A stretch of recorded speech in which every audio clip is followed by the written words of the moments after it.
ராகுல் காந்தி அல்லது சோனியா காந்தி மல்லிகார்ஜுன கார்கே அவர்களை அழைத்திருக்கலாமே உங்கள் கூட்டணி கட்சியினுடைய தலைவர் என்று சொன்னது ஒரு தேச துரோக குற்றம் அல்ல.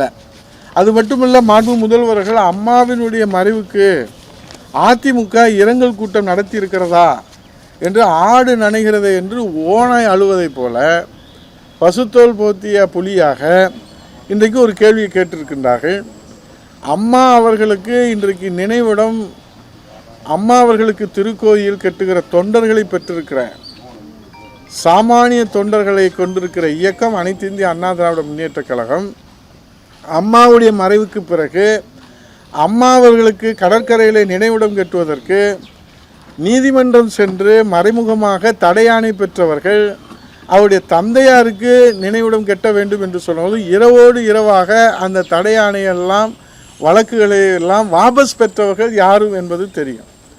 ஆகவே முத்துவேல் கருணாநிதி ஸ்டாலின் அவர்கள் அவருடைய தலைவர் என்று அவருடைய தந்தையாருக்கு எடுக்கிற விழாவிற்கும் நம்முடைய மன்னாதிமன்றன் மக்கள் கழகம் பொன்மன தலைவன் புரட்சித் தலைவருடைய 100ஆண்டு விழாவை 32 வருவாய் மாவட்டங்களில் நம்முடைய ஒரு சாமானிய தொண்டனாக புரட்சி தமிழர் ஐயா எடப்பாடி அவர்கள் அம்மாவுடைய கனவை நனவாக்குகின்ற வகையில்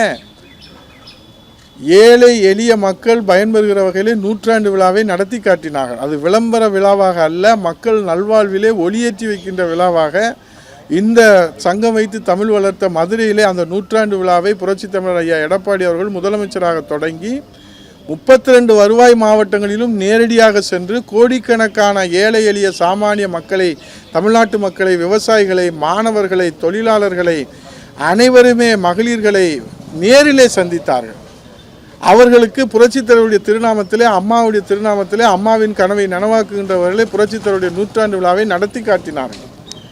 அம்மா அவர்களுக்கு கோயில் கட்டுகிற தொண்டர்கள் இதே மதுரையிலே அம்மா அவர்களுக்கு புரட்சி தமிழர் ஐயா எடப்பாடியார் அவர்களுடைய ஆசியினாலே அம்மா அவர்களுக்கும் புரட்சி தலைவருக்கு திருக்கோயில் கட்டுகிற தொண்டர்கள் தான் அண்ணா திராவிட முன்னேற்றக் கழக தொண்டர்கள். நீங்கள் வேண்டுமானால், உங்களுக்கு சந்தேகம் இருக்குமானால், மாண்பு முதலமைச்சர் அவர்களே, நீங்கள் மதுரைக்கு வருகிற போது எப்போது வேண்டுமானாலும் அம்மாவுடைய திருக்கோயிலுக்கு நீங்கள் தாராளமாக வரலாம். உங்களை நாங்கள் அழைத்து செல்கிறோம். எங்கள் புரட்சி தமிழர் ஐயா எடப்பாடியார் பொதுச்செயலாளர் இடத்தில் அனுமதி பெற்று நாங்கள் அழைத்து செல்கிறோம். அம்மா அவர்களுக்கு எப்படி திருக்கோயில் கட்டிய தொண்டர்கள் அண்ணா திராவிட முன்னேற்றக் கழகத்தில் இருக்கிறார்கள் என்பதை நீங்கள் பார்த்து கொள்ளலாம். ஆகவே அம்மா அவர்களுக்கு இரங்கல் கூட்டம் நடத்தவில்லை என்று நீங்கள் சொல்வது, இது எப்படி நாங்கள் எடுத்துக்கொள்வது? இது சிரிப்பதா, அழுவதா, சுயநினைவோடு தான் மாண்பு முதலமைச்சர் அவர்கள் பேசுகிறாரா? அவங்க அப்பா விழாவை தவிர மற்ற விழாவெல்லாம் அவருக்கு நினைவில் இல்லையா, அல்லது நினைவுபடுத்த முடியவில்லையா என்பது எங்களுக்கு தெரியவில்லை. ஆகவே இன்றைக்கு போயஸ்காரன் இல்லத்தை நினைவு இல்லமாக புரட்சி தமிழர் எடப்பாடியார் நடத்தினார்கள். கடற்கரையில் ஒரு சாமானிய தொண்டனாக ஒரு அழகிய நினைவிடத்தை அம்மா அவர்களுக்கு 100 ஆண்டுகளுக்கு அவருடைய நினைவுகளை, புகழை, தியாகத்தை, வரலாற்றை, மக்களால் நான், மக்களுக்காக நான், அமைதி, வளம், வளர்ச்சி என்கிற தாரக மந்திரத்தோடு புரட்சி தலைவி அம்மாவுடைய தியாக வாழ்வை உலகத்திற்கு, இளைய தலைமுறைக்கு எடுத்துச் சொல்கிற வகையில் அந்த நினைவிடத்தை அமைத்து கொடுத்தார்கள். ஆகவே இன்றைக்கு முதல்வருக்கு அவருடைய அப்பாவை தவிர வேறு உலக நிகழ்வுகள் அவரால் நினைவில் கொள்ள முடியவில்லை என்பதுதான் இந்த கேள்வியிலிருந்து நாம் புரிந்து கொள்ள முடிகிறது.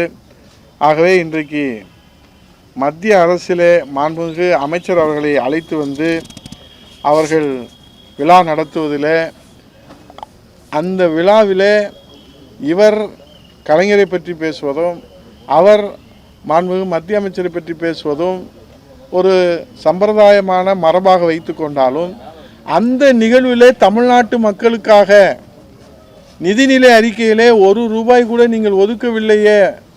இந்த விழாவின் மூலமாக தமிழ் இனத்திற்காக என் தந்தை வாழ்ந்தார், தமிழ்நாட்டு மக்களுக்காக வாழ்ந்தார், தமிழ் மண்ணுக்காக வாழ்ந்தார், தமிழ் இனத்திற்காக வாழ்ந்தார் என்று புகழ்பாடுகிற மாண்புமிகு முதலமைச்சர் அவர்களே, அந்த கூட்டத்திலே மாண்புமிகு வலிமையான பாதுகாப்புத்துறை அமைச்சர் அவரிடத்திலே எங்கள் நாட்டிற்கு, எங்கள் மக்களுக்கு, எங்கள் உரிமையை காப்பதற்கு நிதி ஒதுக்கி தாருங்கள், எங்கள் மக்களுடைய வாழ்வாதாரத்திற்கு நிதி ஒதுக்கி தாருங்கள், ரயில்வே திட்டத்திற்கு ரத்து செய்த நிதியை கொடுங்கள், மெட்ரோ ரயில் திட்டத்திற்கு, 2ஆம் கட்ட மெட்ரோ ரயில் திட்டத்துக்கு நிதியை தாருங்கள், வெள்ள நிவாரண நிதியை தாருங்கள், வளர்ச்சி நிவாரண நிதியை தாருங்கள், பீகாருக்கும் ஆந்திராவுக்கும் நீங்கள் ஒதுக்கி இருக்கிறீர்களே அதே போன்று இந்த தமிழ்நாட்டிற்கும் ராஜதந்திரத்தோடு நான் கேட்கிறேன், எங்களுக்கு நிதி தாருங்கள் என்று கேட்டிருந்தால் தமிழ்நாட்டு மக்களின் மீது அக்கறையுள்ள முதலமைச்சரை நாம் பெற்றிருக்கிறோம் என்று மகிழ்ச்சி அடையலாம்.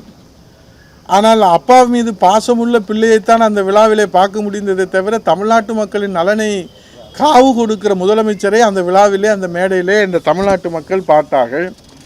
ஆகவே இந்த சூழ்நிலையிலே டெல்லிக்கு காவடி எடுத்து ஆட்சியை காப்பாற்றி விடலாம் என்று நினைத்து டெல்லி எஜமானர்களுக்கு மனம் குளிர்விக்க வகையிலே இன்றைக்கு விழா நடத்தி முடித்திருக்கிறார் முத்துவேல் கருணாநிதி ஸ்டாலின். அதோடு அவர் அந்த விழாவை நிறைவு செய்திருந்தால் பரவாயில்லை. திருமண விழாவிலே இன்றைக்கு அவர் உளறி கொட்டியிருப்பது ஒரு முதலமைச்சருடைய பதவிக்கு இலக்கணம் அல்ல. தரந்தாழ்ந்த விமர்சனங்கள், தனிநபர் விமர்சனங்கள், தரங்கட்ட வார்த்தையிலே விமர்சனங்கள், ஒரு நிதானமற்ற போக்கு, ஒரு பதற்றம், ஒரு உளறல் முதலமைச்சருடைய பேச்சிலே நமக்கு தெரிந்தது.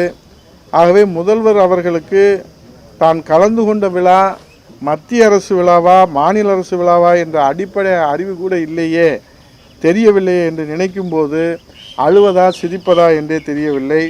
அரசியல் நாகரிகம், அரசியல் பண்பாடு திமுக கட்சி தலைவர்களிடம் எதிர்பார்க்க முடியாது. அது காலங்காலமாக அவர்களுடைய பிறவி குணம். ஆகவே எல்லோருக்கும் உரிய மரியாதை கொடுப்போம், அதற்காக உரிமையை ஒரு நாளும் விட்டு கொடுக்க மாட்டோம் என்று கூறுகிறார் முதல்வர். இந்த விழாவிலே உரிமையை விட்டு கொடுத்தார்களா, அல்லது தமிழ்நாட்டின் தன்மானத்தை விட்டு கொடுத்தார்களா, அல்லது அவர்களுடைய தன்மானத்தை அடகு வைத்தார்களா என்று இன்றைக்கி ஒரு விவாத பொருளாக இருக்கிறது.